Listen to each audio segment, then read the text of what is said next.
algo que está linkeado en algún punto. Hablamos de la cárcel recién y tiene que ver esto con la cárcel del fin del mundo. Este es un informe espectacular para que veas qué pasó desde el año 1902 hasta acá. Bueno, excelente el informe. ¿Cómo te va, Lucía? Gracias por estar con nosotros. Lucía Vasallo, que es cineasta de La cárcel del fin del mundo del 2013 y que la pueden ver en el cine gratuito del Inca, ¿no? En Cinear, en Cinear. la plataforma Cinear. Sí, sí, para todo el mundo. Muy Está bien. ya hace unos cuantos años. ¿Y cómo llegaste a hacer qué te sedujo? ¿Cómo fue hacer la película, el documental? Bueno, un viaje a Ushuaia. Una amiga mía se había ido a vivir a Ushuaia. Ajá. Y bueno, en Ushuaia en invierno, agosto, hay 1 metro de nieve, a las 3 de la tarde es de noche. Y una de las visitas es la visita al museo de la cárcel de Ushuaia. Es museo marítimo y museo de la cárcel. Y fui a visitar el museo y cuando entré fue como un escalofrío.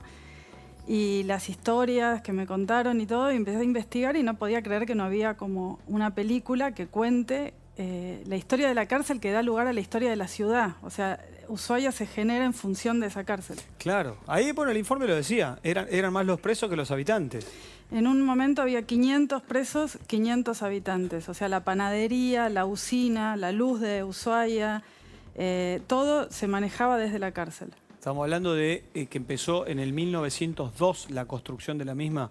Empezó, ¿O duró del 1902 al 1947 la cárcel? Empezó en 1890 en la Isla de los Estados. Ajá. Ese fue el primer proyecto. Hubo una fuga masiva de presos y entonces dijeron, bueno, vamos a delimitar fronteras con Chile y con todo en Ushuaia, en la isla, y así se empezó a generar la ciudad. Al principio había hombres y mujeres y niños. Y la idea era armar como una especie como de, digamos, ciudad en función de la cárcel, porque imagínate que en esa época no te podías ir, después de haberte pasado ahí una cantidad de años importantes era muy difícil. Entonces Claro. La idea era poblar Ushuaia con la gente que había estado en la cárcel, y la cárcel la hicieron los presos. Sí, eso también me gustó, sale el informe también.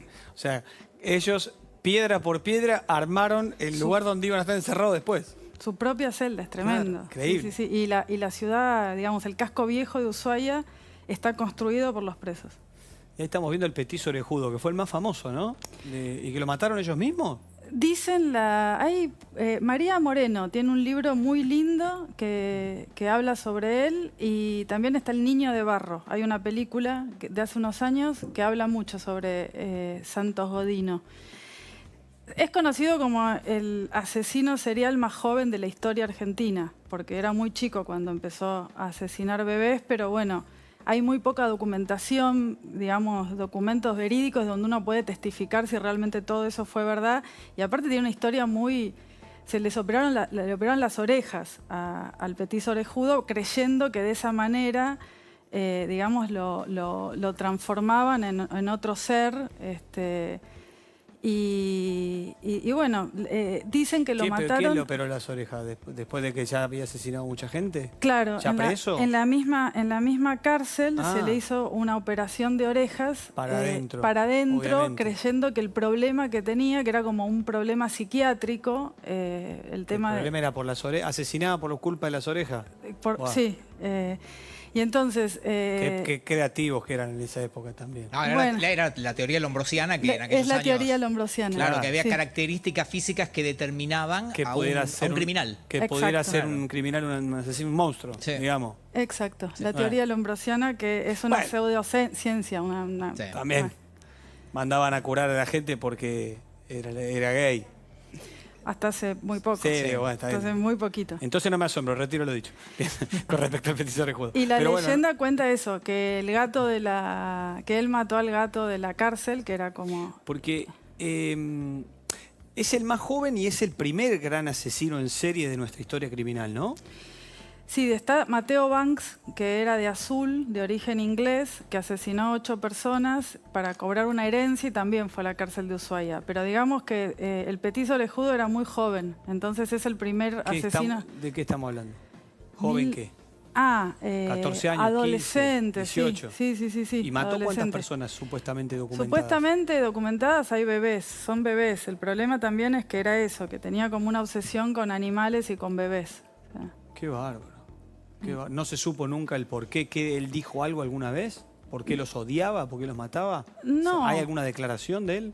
No, no hay muchas declaraciones que uno pueda decir que son testimonios, digamos, verídicos. El libro de María Moreno por ahí es lo mejor que encontré. Si queremos saber del petiso orejudo. Claro, digamos. porque también parece que se le incriminó muchos más casos de los que realmente fueron.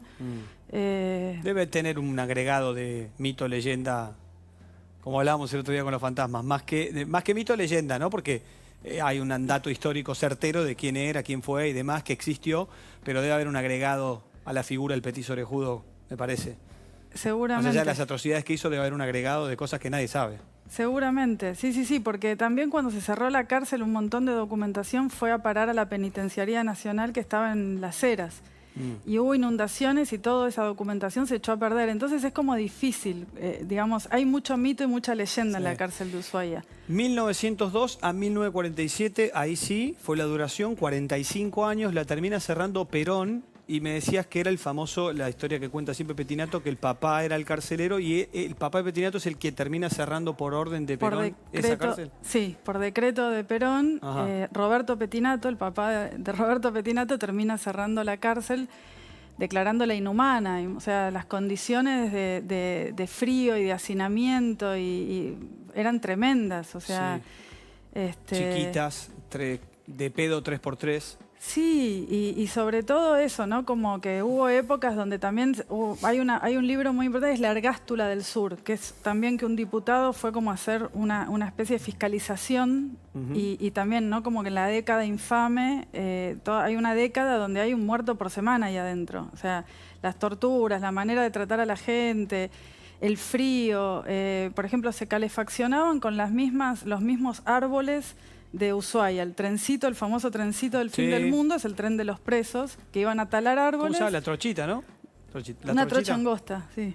Sí. Y entonces, bueno, calefaccionaban y el mismo humo que había ahí adentro también les hacía mal a los pulmones. Claro. Entonces había como mucha infección pulmonar, malos tratos. Bueno, se la terminaron cerrando, digamos,